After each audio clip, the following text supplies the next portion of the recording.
어느덧 7교회 시리즈도 오늘 이제 마지막 시간을 맞이하게 됐는데요. 오늘도 말씀을 듣기 전에 넌센스 퀴즈 또 한번 하도록 하겠습니다. 신구약은 모두 66권이죠. 예, 이건 퀴즈가 아니고요. 넌센스입니다. 그렇다면 성경은 모두 몇 자일까요? 성경은 66권인데 두 자죠. 예, 성경 두 자. 예. 깊은 탄식. 예. 자, 아이를 낳게 해달라고 100일 기도를 드리는 여자는 어떤 여자일까요? 애원한 여자. 예, 애원한 여자. 기적을 많이 나게 한 사람은 누구일까요? 예, 이거는 예, 성경 넌센스하고 조금 거리는 있지만 기적을 많이 나게 한 사람, 열차 기관사랍니다. 열차 기관사. 예. 여름에 읽으면 좋을 성경. 오 바디아. 오 바다 아니고 오 바디아. 예. 예. 하면 할수록 점점 깊은 늪으로 들어가고 있는 이 느낌. 즐겁고 마음이 활짝 열려야 되는데, 헤어지고 싶은 사람들이 읽어야 될 성경은, 헤어지고 싶은 사람들이 읽는 성경, 예, 갈라디아서. 예, 저희가 이제 11월 묵상이 갈라디아서입니다. 헤어지고 싶어서 읽는 성경이 아니라 우리가 세상을 멀리하고 주님과 더 친밀해지기 위해서 이 갈라디아서가 또 복음에 관한 책이거든요. 여러분 기대하셔도 좋습니다. 갈라디아서 11월에 우리가 보게 될 거고요. 선의 반대는 악이다. 그럼 미소의 반대는 당기소. 예, 미소의 반대는 당기소. 이거 이해 못해서 안 웃는 게 아니라 안 웃겨서 안 웃으시는 거죠? 예, 예. 버스가 급정거했는데 신실한 믿음의 청년이 할머니를 이렇게 안게 된 거예요. 부득이한 상황에. 그때 이 청년이 드리는 기도는 예? 누가 말씀하시려고 했던 것 같아요. 주여 시험에 들지 않게 하옵소서. 근데 버스 급정거할 때 이 신실한 청년이 아가씨를 안았을 때 하는 기도는 주여 뜻대로 하옵소서. 예. 예. 자, 이제 마지막 문제입니다. 마지막 문제 무지 많은데 나중에 또 하도록 하고요. 마지막 문제, 고난당하는 사람에게 희망을 주는 소리는, 고난당하는 사람에게 희망을 주는 소리, 기적 소리. 그래서 오늘 이제 말씀을 듣게 될 텐데 그 말씀이 오늘 우리에게 울려 퍼지는 기적의 소리가 될 수 있길 주님의 이름으로 축복합니다. 마음을 활짝 더 열게 하려고 시작했는데 마음이 더 다치는 거 아닌지 모르겠습니다. 오늘 말씀을 향해서만 마음을 여실 수 있기를 축복합니다. 자, 오늘은 이제 교회 회복 시리즈 8번째 시간입니다. 마지막 시간인데요. 주님과 더불어 먹으십시오. 주님과 더불어 먹으십시오. 라는 제목으로 말씀의 은혜를 나누겠습니다. 오늘 이 라우디게아 교회인데요. PPT를 좀 잠시 보면 이미 우리가 여러 번 봤기 때문에 보시다시피 에베소로 시작했던 편지가 에베소, 서머나, 버가모를 지나 두아디라, 사대, 빌라델비아, 이제 마지막 라오디게아까지 이렇게 시계 방향으로 그죠? 시계 방향으로 살펴보고 있습니다. 그렇게 편지를 주님이 주고 계세요. 라오디게아를 보게 될 텐데요. 이 라오디게아는 기름진 계곡에 또 주변 도시들로 이어지는 교통의 어떤 요충지로서 무역과 금융이 발달했던 도시입니다. 대부분 도시들이 무역과 금융이 발달했는데요. 그럴 수밖에 없는 게 그 도시가 발달했다는 것은 요충지이기 때문에 발달하는 거잖아요. 그러니까 대체로 무역과 금융이 우리가 보는 7개 도시들이 대체로 발달했다고 보셔도 됩니다. 왜냐하면 그러니까 발달한 거잖아요. 사람들이 많이 다니는 곳이니까. 라오디게아도 그랬고요. 특별히 고급 양모가 났다고 그래요. 그래서 고급 옷감들을 만들었고, 말하자면 명품이 나온 거죠. 명품 옷감들이 많이 판매가 되었다고 하고, 특별히 이제 안약 제조 기술이 있어서 안약이 개발됐는데 이 안약이 아주 잘 팔렸겠죠. 특별 기술이니까 이걸로 인해서 돈을 많이 벌었고, 안약 제조 학교까지 있었다고 하니까 얼마나 그 안약이 잘 팔렸는가 예상해 볼 수 있습니다. 그래서 소아시아 지역에서는 가장 부유한 도시 중에 하나가 이 라오디게아였습니다. 그래서 부유함의 상징인 로마식 극장, 또 체육관, 경기장, 목욕탕 이런 것들이 이제 즐비하게 있었다고 하고요. AD 60년경에는 소아시아 지역에 대지진이 있었는데, 이 대지진이 일어났을 때 많은 도시들이 다 이제 심각해졌죠. 다 무너지고. 그래서 로마 정부로부터 재정을 지원받아 도시들을 재건한 거에 비해서 이 라오디게아는 돈이 많은 도시여서 자체 재정으로 도시를 재건했을 정도였다고 하니까 얼마나 부유한 도시였는지를 가늠해 볼 수 있습니다. 이런 라오디게아 지역에 있었던 라오디게아 교회는 이런 좋은 환경, 그 다음에 오늘 본문도 읽어보면 크게 외적으로 받았던 어려움들, 또 내적으로 일어났던 문제들이 크게 드러나 있지는 않아요. 그러니까 무난했던 교회로 보여집니다만, 아이러니하게도 라오디게아는 칭찬이 없이 책망만 있던 교회였습니다. 얼마나 무서운 얘기를 하시냐면, 미지근하여 내 입에서 토하여 버리리라. 너를 토해버리고 싶을 정도다, 이렇게 말씀하실 정도의 책망이니까 얼마나 무거운 책망입니까? 영적으로는 상당히 심각한 교회였다는 걸 볼 수 있습니다. 종종 이 계시록의 7교회를 보면서 7교회가 주는 교훈이 무엇인가 두 가지 정도로 얘기하거든요. 하나는 뭐냐면 현대 교회를 대표하는 교회들로 7교회를 말하고 있는 것이다 라고 보는 견해입니다. 그것이 이제 일반적인 견해고요. 또 하나의 견해가 뭐냐면 에베소로부터 시작해서 라오디게아까지 교회가 교회의 변천 과정을 보여주는 것이다 라는 관점도 있어요. 실제로 보면 에베소가 대체로 다 잘했잖아요. 좋았는데 다만 뭐 처음 사랑을 버렸다, 이제 그 정도 책망을 받은 거에 비하면 라오디게아는 칭찬이 하나도 없이 책망만 받은 교회거든요. 그래서 교회가 점점점 변모해 가는 과정을 보여주는 것이다 라는 견해도 있어요. 근데 만약 이 두 번째 견해로 라오디게아 교회를 살펴보면 이것이 오늘날의 현대교회를 말하는 듯하여 굉장한 긴장감을 우리에게 불러 일으키는 듯 합니다. 그런 의미에서 오늘 라오디게아 교회를 살펴보면서 영적 긴장감을 가지고 우리를 좀 돌아볼 수 있는 시간이 될 수 있기를 소망합니다.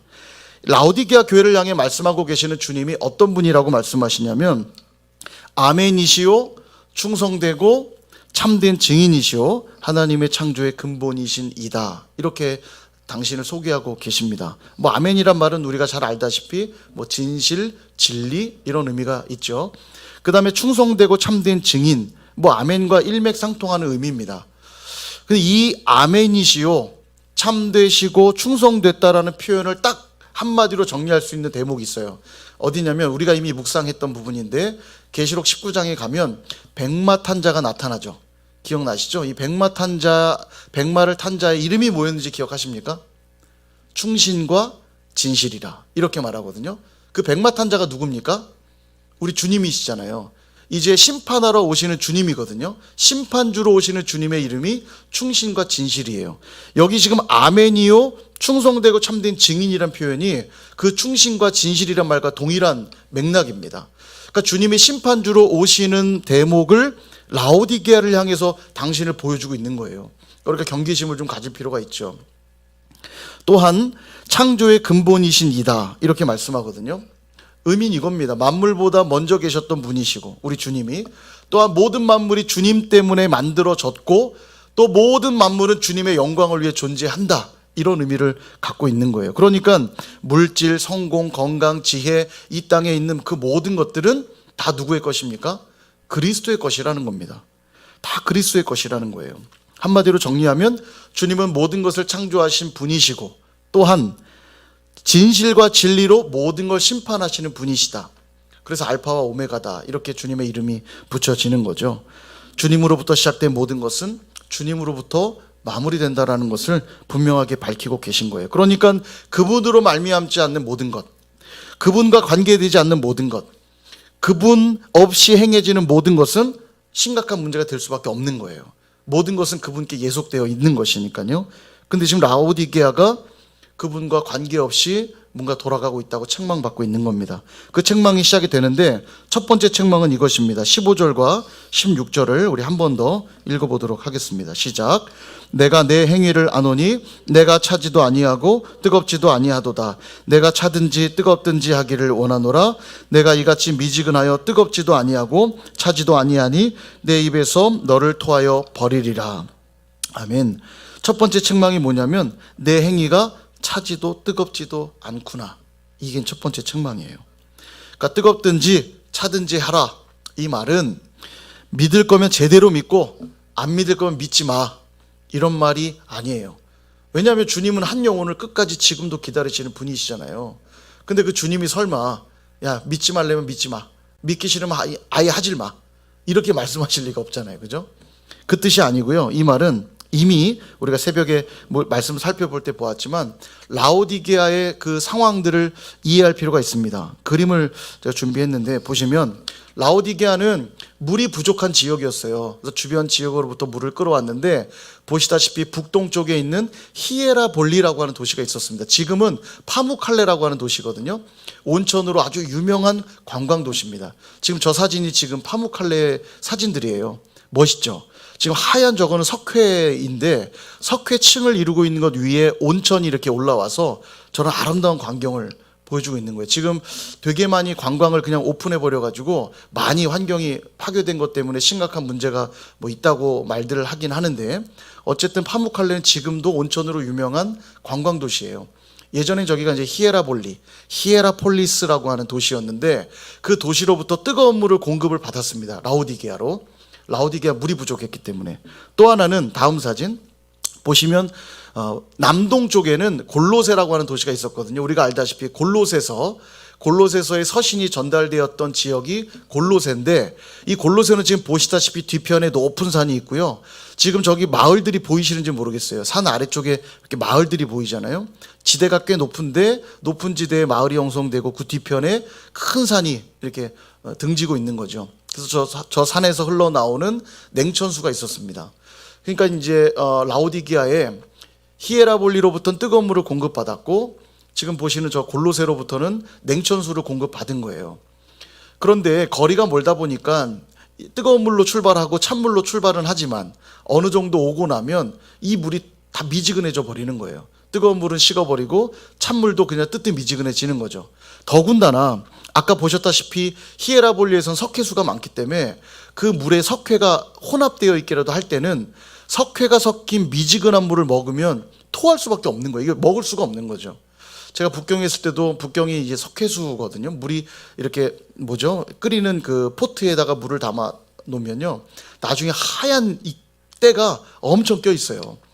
그래서 이게 정수를 꼭 해서 마셔야 되는데 그런 거죠. 안에 막 석회는 가득한데 물은 미지근해가지고 미지근한 석회수를 마셨다고 생각해 보세요. 마실 수가 없는 거예요. 토할 수밖에 없는 물이 되어 버렸던 거예요. 이런 환경들을 이런 상황들을 감안해서 주님이 지금 말씀하는 겁니다. 뜨겁든지 차든지 하라. 히에라볼리에서 오는 그 온천수처럼 뜨겁게 주님을 사랑하고 골로새에서 오는 그 냉천수처럼 주님의 마음을 시원케 하는 그런 신앙의 모습들을 가지라고 책망하고 있는 거예요. 그러니까 믿으려면 제대로 믿고 믿지 않으면 믿지 마가 아니라 둘 다 제대로 된 신앙생활을 하라는 권면인 거죠. 뜨겁든지 차든지 하라는 건 그런 권면인 겁니다. 근데 마시면 토할 수밖에 없는 물과 같구나. 이 말은 너희 안에 지금 적당주의의 신앙, 혼합주의의 신앙들로 가득하다고 책망하고 계시는 겁니다. 이게 얼마나 무섭고 또 주님이 이걸 얼마나 싫어하셨냐면 토하여 내친다고까지 말씀하고 계신 거니까 우리가 경각심을 갖지 않을 수 없는 거죠. 누군가 연애를 하는데 내가 너를 얼마나 사랑하는데 말은 하는데 교제하는 시간도 없고 만나주지도 않고 연락도 안 하고 그리고 나중에 보니까 다른 애 만나고 있고 막 이러고 있다고 생각해 보세요. 가증하죠. 아주 그냥 그래도 사랑해 주니까 고마워 이렇게 말하겠습니까? 아니죠. 다시는 널 만나고 싶지 않아. 아주 그냥 단절해 버리고 싶은 관계가 되는 거 아니겠습니까? 지금 그러고 있다는 거예요. 그래서 제가 이 시간 10초 테스트를 좀 하도록 하겠습니다. 마음으로만 답하세요. 겉으로 드러내면 걸리니까 마음으로만 답하시길 바랍니다. 내가 라오디게아 교회와 같은 적당주의나 혼합주의의 모습은 있지 않는가? 10초 테스트 하겠습니다. 제가 지금부터 불러드린 단어가 나의 신앙의 모습에 있는 것 같다. 그러면 조심하셔야 돼요. 자, 불러드릴게요. 미지근함, 미온적 태도, 무기력, 망설임, 나약함, 적당한 타협, 무관심, 게으름, 점점점. 예, 더 안 하겠습니다. 이 중에 하나라도 나의 신앙의 모습이 딱 저 모습인데 딱 걸리는 게 있다면 비상경고등이 켜진 거라고 말할 수 있어요. 지금 내가 적당주의로 가고 있구나.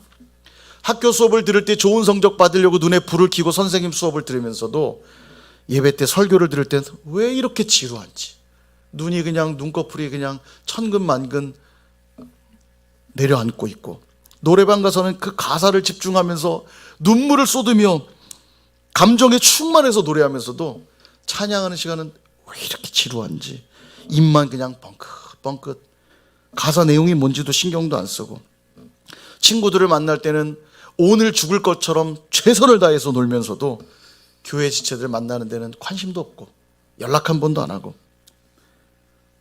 진급하기 위해서는 열심히 공부해서 내가 진급하려고 최선을 다해 준비하면서도 성경 공부를 할 때는 뺀질뺀질대고 관심도 없는 그런 모습들.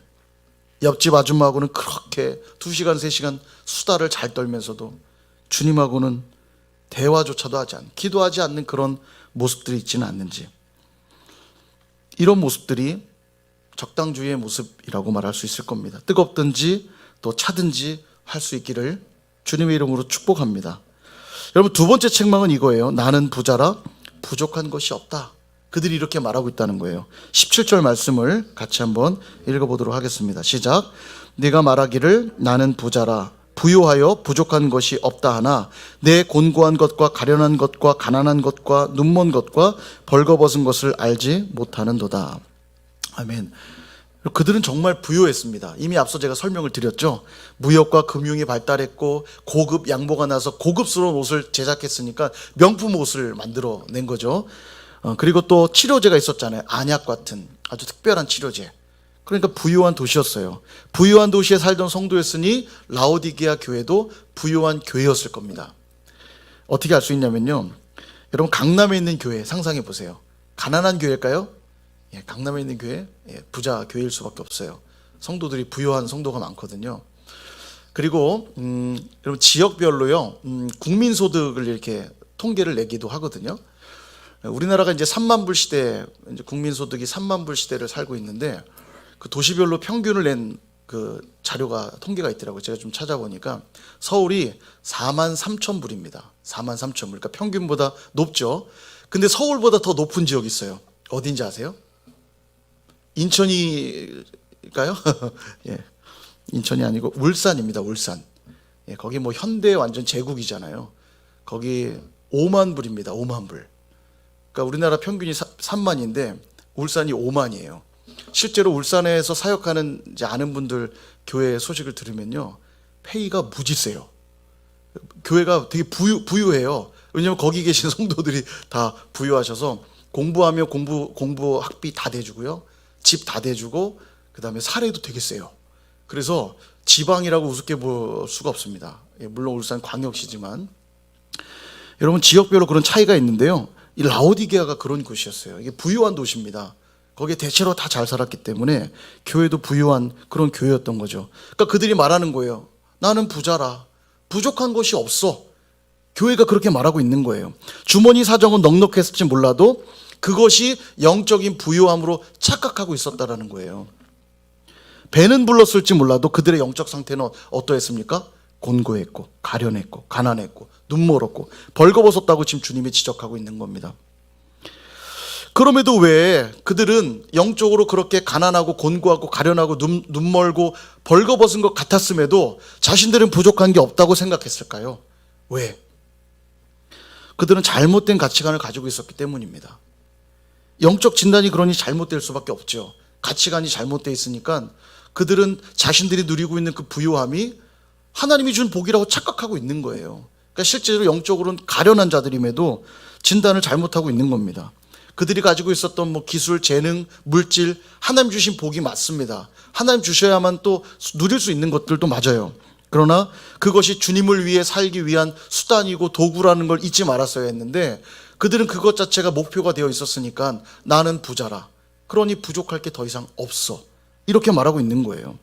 도리어 하나님께 나아가는 길을 가로막는 도구들이 되고 있으니까 그들의 영적인 상태는 곤고하고 가련할 수밖에 없었던 거죠. 영적 진단을 잘못 내릴 수밖에 없는 거예요. 마치 이런 겁니다. 11명의 축구 선수가 일사불란하게 팀워크를 이뤄야 승리할 수 있는데, 자신의 위치가 어딘지도 모르고 전술도 몰라서 우왕좌왕하고 있는 모습과 같은 거죠. 이때 누가 필요합니까? 전술과 위치에 대해 지휘하는 코치가 필요하잖아요. 공격수를 공격수 위치에 배치하고 또 허리, 수비 각각 위치에 맞게 배치한 다음에 그들의 역할이 뭔지 정확히 지도할 때 승리할 수 있는 것처럼 그들에겐 지휘하는 코치가 필요한 겁니다. 몸이 좋지 않을 때 병원 가서 실력 있는 의사에게 진단을 받아야 되는데 돌팔이 의사에게 찾아간다고 생각해 보세요. 엉뚱한 진단을 내리면 병은 더 중차대해지는 거죠. 지금 그들이 그러고 있는 거예요. 정확한 코치가 되어주시고 의사가 되어주시는 주님께 가서 지시를 받고 진단을 받아야 되는데 그렇지 않고 있으니까 자기네 제멋대로 하고 있는 겁니다. 그러니까 자기들이 부유한 줄 착각하고 있는 거예요. 좋은 여건과 조건을 갖추고 있어도 코치 되시는 주님께 지시받지 않고 또 치료자 되시는 주님께 진단받지 않는 교회는 그 결과가 곤고할 수밖에 없고 가련할 수밖에 없고 가난하고 눈멀고 벌거벗을 수밖에 없다는 사실을 우리는 반드시 기억해야 되는 것입니다. 저 여러분 어떻습니까? 내가 추구하고 있는 가치, 내가 원하는 그 복이 세상적 가치관과 맞닿아 있지는 않습니까? 돈을 많이 벌어서 영광 돌리고 높은 자리에 올라가서 영광 돌리고 또 유명해져서 영광 돌리고 좋은 대학 가서 영광 돌리겠다고 그렇게 말하고 있지 않느냐는 거예요. 왜 그것이 주님께 영광이 되는 거죠?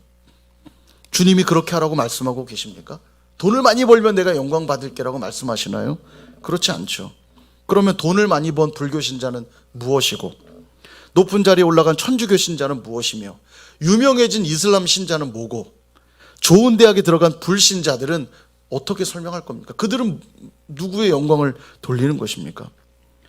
솔직하게 들여다볼 필요 있어요. 내가 그냥 원하는 것을 위해서 주님을 동원하고 있는 것 아니냐는 거예요. 주님이 원하는 것엔 관심 없고 내가 원하는 것만을 향해 달려가면서 그냥 주님을 동원하고 있는 것 아니냐는 겁니다. 그러므로 여러분 부자가 되려 하기보다는 심령의 가난함을 구하시길 바랍니다. 더 높아지려 하기보다는 영적인 겸손을 구하실 수 있기를 바라요. 더 똑똑해지려 하기보다는 영적인 지혜를 사모하시기를 바랍니다. 더 편안하고 좋은 자리 구하기보다 주님의 몸된 교회를 섬기는 종이 되기를 기뻐하실 수 있기를 축복합니다. 더 많은 세상을 보려고 하기보단 영적으로 눈 감은 자 되지 않기를 구해야 될 것이고 더 좋은 옷을 입으려 하기보다는 영적으로 벌거벗은 자 되지 않기를 여러분 구할 수 있어야 된다는 사실입니다. 그러기 위해서 지금부터 이어지는 영적 진단을 우리가 받을 필요가 있어요. 그리고 처방을 받으셔야 됩니다.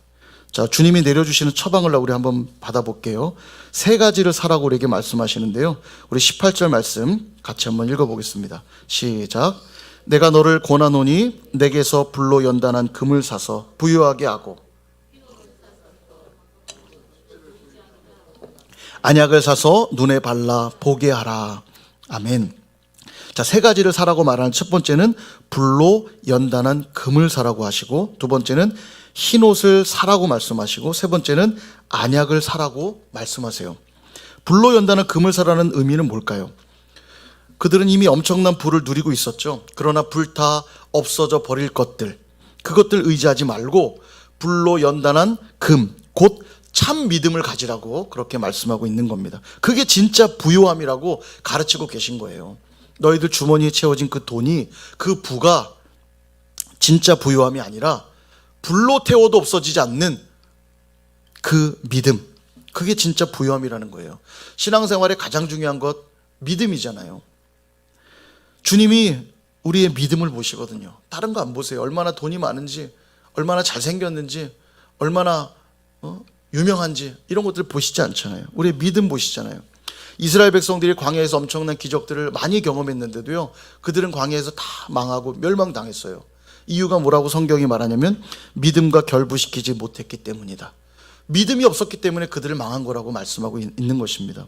그러므로 돈이 우리를 살게 하는 게 아니라 믿음이 우리를 살게 한다는 사실을 반드시 우리는 기억할 필요가 있다는 거죠. 두 번째 사야 되는 게 뭐냐면 흰 옷을 사라고 말씀하세요. 흰 옷을 사서 입으라. 그들에게는 품질 좋은 양모로 만든 고급 옷들이 있었다고 말씀드렸죠. 명품 옷들이에요.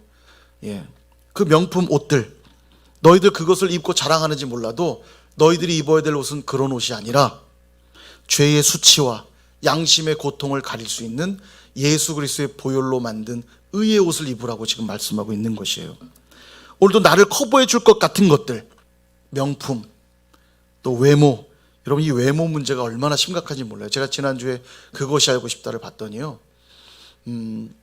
나비약이라고 그러더라고요. 나비약. 나비처럼 생긴 약인데 이게 뭐냐면 이제 살 빼주는 약이라는 거예요. 처방을 받으면. 이게 근데 향정신성 약품이라 병원에 가야지만 처방을 받는 약인데, 또 이것도 3개월 이상 연속 처방도 안 되는데 몇몇 병원들이 이걸로 이제 돈벌이를 하고 있는 거죠.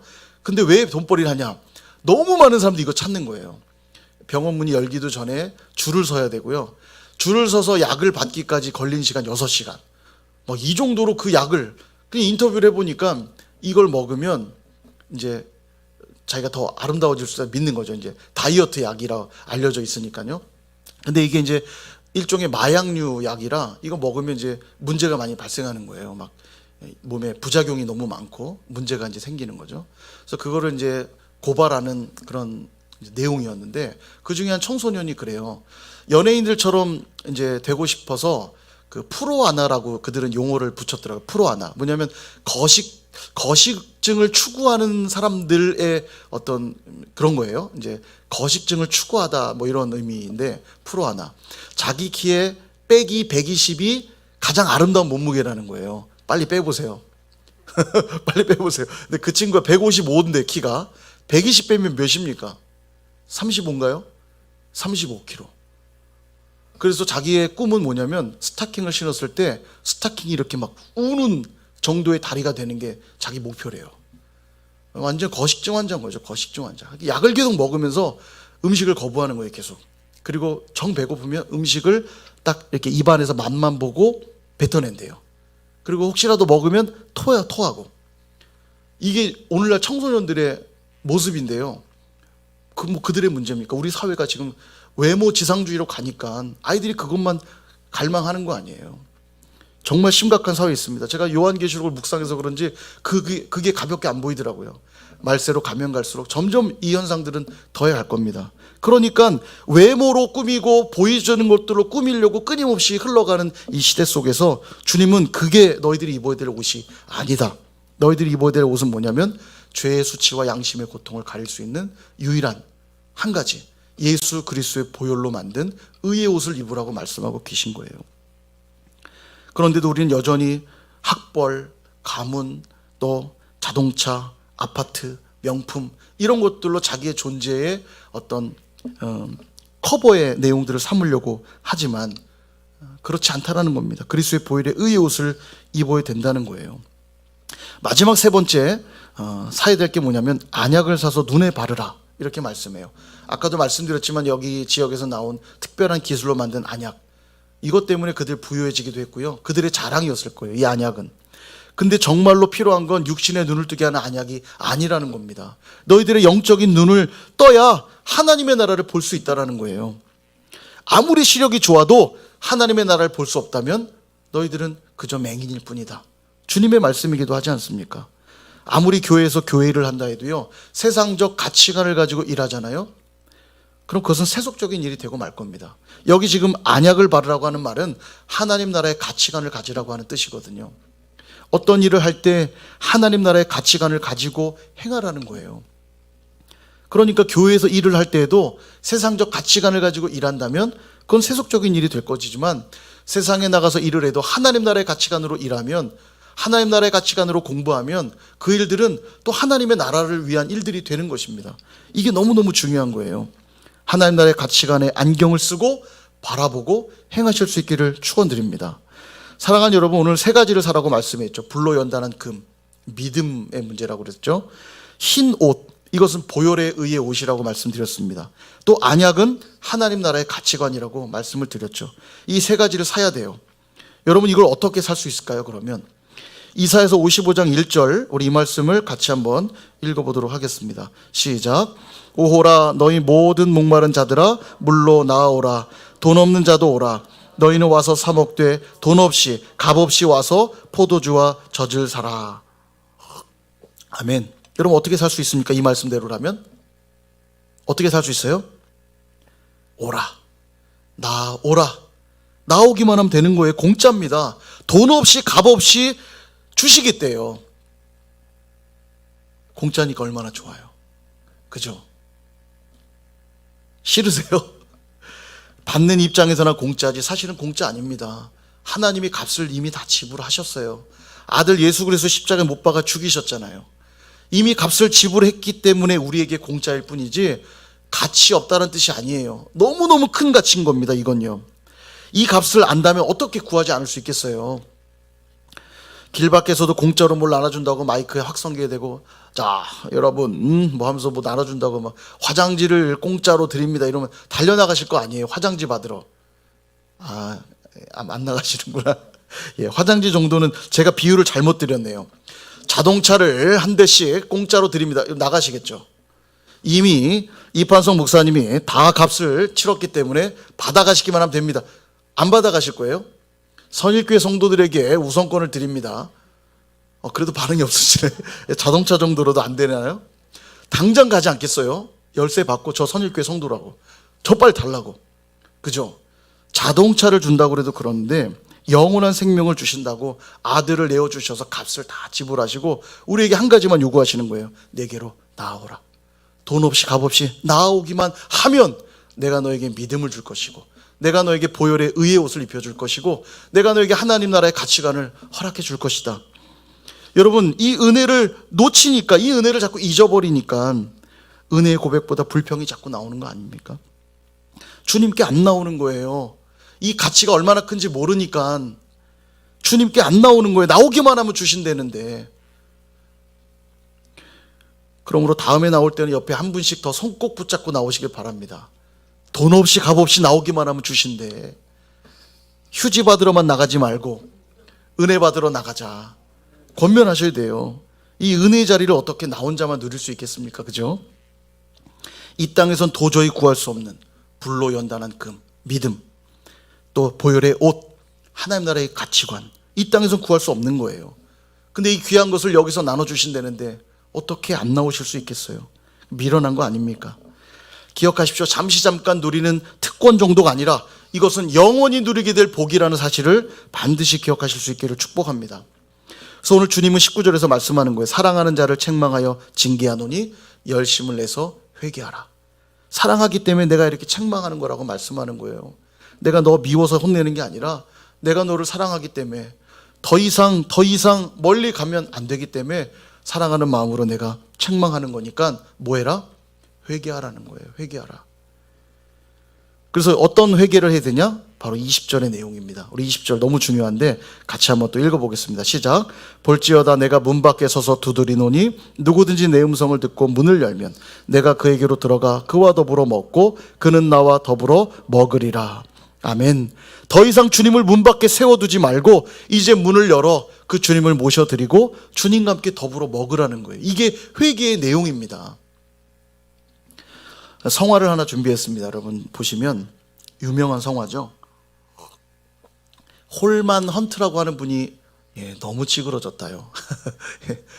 주님의 얼굴이 좀 무섭죠. 홀만 헌트란 분이 그린 세상의 빛이라고 하는 성화입니다. 이런 그림 많이 보셨죠? 물론 우리가 이제 주로 본 그 성화는 조금 저런 모습하고 좀 다른데 좀 더 온화한 주님의 얼굴로 문 밖에 서서 이렇게 두드리는 그림 많이 보셨을 텐데요. 여러분 이 그림을 잘 보시면 특징이 이제 두 가지 특징이 있어요. 하나는 주님이 문 밖에 그냥 서 계신 게 아니라 뭘 하고 계세요? 노크를 하고 계시죠. 문을 두드리고 계세요. 이게 첫 번째 특징이에요. 문 밖에서 지금 노크를 하고 있는데 문을 안 열어주고 있다면 어떤 경우일까요? 어떤 경우 여러분 안 열어주시겠어요? 딱 요거 아파트 보면 요거 있잖아요. 문 딱 봤을 때 저 뭐야, 저기 광고하러 온 사람이네? 예, 그랬을 때 안 열고. 또 신천지나 뭐 하나님의 교회 막 이런 사람들 두 사람씩 양복 입고 막 찾아오고 그랬을 때 안 열고. 그죠? 예, 뭐 어떤 걸 갖다 붙여도 원치 않으니까 안 여는 거잖아요. 그죠? 근데 지금 주님이 녹화하는데 라오디게아 교회인데 뭐 하고 있습니까? 안 열고 있는 거예요. 심각하죠? 어떤 이유를 갖다 대도 주님을 문 밖에 두는 합당한 이유가 되지 못할 겁니다. 두 번째 특징은 뭐냐면, 두 번째 특징은 뭐냐면, 저 문에 손잡이가 없다는 거예요. 이 문에 손잡이가 없다는 얘기는 안에서 열기 전에는 들어갈 수 없다는 거죠. 뭐 들어갈 방법이 있긴 있어요. 어떻게 하면 돼요? 발로 그냥 세게 걷어차고 때려 부시면 들어갈 수 있어요. 근데 주님 그렇게 하시지 않으시죠. 왜죠? 주님 우리를 인격적으로 대하시잖아요. 만약 누군가의 사랑의 관계 속에 힘으로 나를 사랑하라 말하면 그건 폭력이고 스토킹이고 집착 아닙니까? 사랑이 아니잖아요. 그 주님 계속 기다리시는 거예요. 문을 열어주기를. 안에서 열어야만 들어갈 수 있으니까 기다리시는 거예요. 그런데 어떤 핑계, 어떤 이유들을 가지고 언제까지 주님을 밖에 세워두실 겁니까? 여러분 혹시 주님을 지금 문 밖에, 마음의 문 밖에 세워두고 계시다면 어떤 이유 때문에 주님을 문 밖에 세워두고 계신 거예요, 도대체? 집안에 사랑하는 다른 게 있기 때문에 안 열어드리는 거 아닙니까, 혹시? 그렇다면 어떻게 해야 돼요? 빨리 회개해야 됩니다. 더 이상 주어진 시간이 없어요. 빨리 회개해야 돼요. 그리고 주님을 속히 집안에 모셔드리고 그분과 더불어 교제해야 되는 겁니다. 나와 함께 더불어 먹자는 건 뭐예요? 친밀한 식탁의 교제를 나누자는 거예요. 가족들끼리, 왜 가족이 가족이에요? 같이 밥 먹으니까 식구잖아, 식구. 먹을 식자, 입구자. 같은 자리에서 밥을 먹으니까 식구인 거예요. 주님과 함께 그렇게 더불어 살자는 겁니다. 이때요, 주님을 모셔드리기만 하면 나는 준비한 게 없을지 몰라도 주님은 저 문을 열어주시면 들어오면서 뭘 갖고 오세요? 불로 연단한 금을 가져오시고요, 의의 옷을 가지고 오시고 영적인 안약을 들고 오시는 거예요. 그래서 우리 믿음 주시고 보혈의 의의 옷을 입혀주시고 하나님 나라의 놀라운 가치를 우리에게 선물로 주신다고 말씀하고 있는 겁니다. 그리고 그렇게 하는 자들은 아버지와 함께 보좌에 앉게 해주시겠다고 약속하고 계세요. 궁극적인 승리를 약속해 주시는 거죠. 신하를 아무리 총애한다고 해도 왕자를 내어주는 왕은 없습니다. 신하를 아무리 신뢰한다고 해도 왕자를 내어주지 않아요. 자기 아들조차도 왕이 살아있는 동안에 왕자를 내어주지 않습니다. 근데 지금 주님은 우리에게 뭐라고 말씀하세요? 아버지와 함께 보좌에 앉게 해주시겠대요. 이게 엄청난 특권이고 영광이에요. 정말 모든 걸 다 내가 내어줄게, 간이고 쓸개고 지금 다 빼주시겠다고 말씀하고 있는 거예요. 근데도 그런 주님과 친밀한 교제 안 나누실 거예요? 이 정도로 약속해 주시는데도 주님 그냥 밖에 좀 계세요. 제발 자꾸 들어오려고 하지 말고 좀 밖에 좀 계세요. 피곤하니까. 이렇게 자꾸 주님을 밖에 밀 거냐고 묻고 있는 겁니다. 주님을 영접하여 주님과 친밀한 교제를 나누는 자, 다른 말로 하면 때로는 뜨겁게 주님 마음을 따뜻하게 해드리고 때로는 주님 마음을 시원하게 해드리는 그런 자들 될 때에 주님 우리에게 왕권까지 나눠주시면서 모든 걸 다 내어주시겠다고 약속하고 계시는 겁니다. 말씀을 정리합니다. 사랑하는 여러분, 저와 여러분, 그리고 우리 선일교회 모습을 한번 돌아볼 수 있기를 원해요. 라오디게아처럼 혹시 미지근한 신앙의 모습들을 갖고 있지는 않습니까? 안 나올 수 없으니 억지로 주일 예배를 나오고 예배를 드리는 내내 집중하지도 못하고 안 내면 찝찝하니까 억지로 헌금하고 누군가 미워할 수는 없으니까 애써 외면해서 그냥 내 갈 길 가고, 여러분 그런 모습들로 그냥 신자의 형태만 유지하고 있지는 않습니까? 여러분 사도들이 교회를 세웠고요, 그들에게 훈련받은 속사도들이 이 교회를 섬겼어요. 그때 당시에 이 1세기 초대교회에도 명목상 그리스도인들이 있었다는 사실은 오늘 우리에게 큰 경각심을 줍니다. 오늘 박해도 없는 이 한국교회 안에 얼마나 많은 명목상 그리스도인들이 있을까? 끊임없이 밀려오는 사단의 이 세속주의의 유혹 앞에 그저 무릎 꿇고 있는 교인들이 얼마나 많을까? 질문해 보게 됩니다. 우리 1층에 있는 카페 도서관에 이런 책이 있어요. 마음이 없으면 핑계가 보이고 마음이 있으면 길이 보인다. 공감이 되시죠? 여러분, 주님께 마음을 두는 자들은요, 어떤 환경, 어떤 어려움이 와도 예배하게 돼 있고요, 말씀 붙들게 돼 있고 기도할 수 있어요. 그러나 주님께 마음이 없잖아요. 끊임없이 핑계를 댑니다. 뭐 코로나도 핑계를 대고, 또 요즘 내가 힘들고 피곤하고 어렵다고 핑계를 대고, 여러 가지 이유들을 대겠지만 문제는 환경이 아니잖아요. 내가 마음이 주님께 있는가 없는가, 그거 아니겠습니까? 저와 여러분, 그리고 선일교회가 이전보다도 더 뜨겁게, 때로는 더 시원하게 주님을 섬기실 수 있기를 축원드립니다. 그래서 주님과 더불어 먹고 마시며 영원토록 왕노릇하게 되는 저와 여러분, 또 우리 선일교회가 될 수 있기를 주님의 이름으로 축원드립니다.